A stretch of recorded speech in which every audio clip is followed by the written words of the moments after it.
Alright, so the good news is that we've reached the last bad book in this series, and the last few in this series are quite good and are some among the best.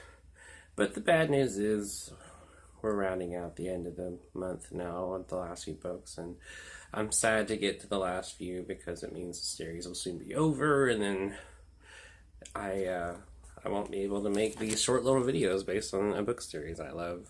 Don't get me wrong, I love making videos and I love talking about books. I love talking about stuff that I read and get excited for and want to share with you guys. But eh, it's it's sad to reach the end of something that I love. But that said, let's talk about book number 58, Deep Trouble 2. Uh, this is this is just bad. Like, it's unbearably stupid. There's nothing scary about it. There's nothing suspenseful, nothing exciting, nothing interesting. It's basically a plotless, meandering mess of a book, and it just follows Billy Deep and his sister Sheena and their uncle again.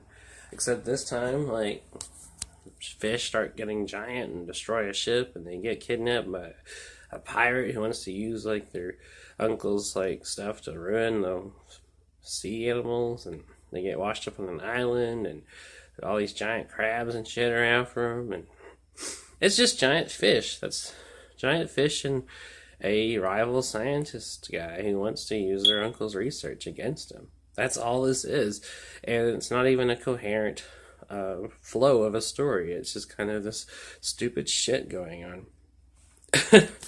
I I don't even know why Stein wrote Deep Trouble 2. I don't get it. The first one was interesting.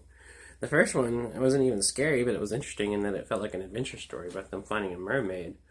This one is just giant fish and bad guys, and I've said before that some of these books in this series feel like Stein wanted to write adventure novels for kids as opposed to scary things, and that's fine.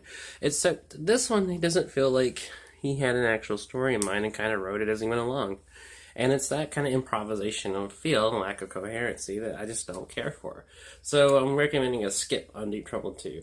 But like I said, this is the last bad one in the series, and the next few ones we're talking about are going to be some of the best. So look forward to those later.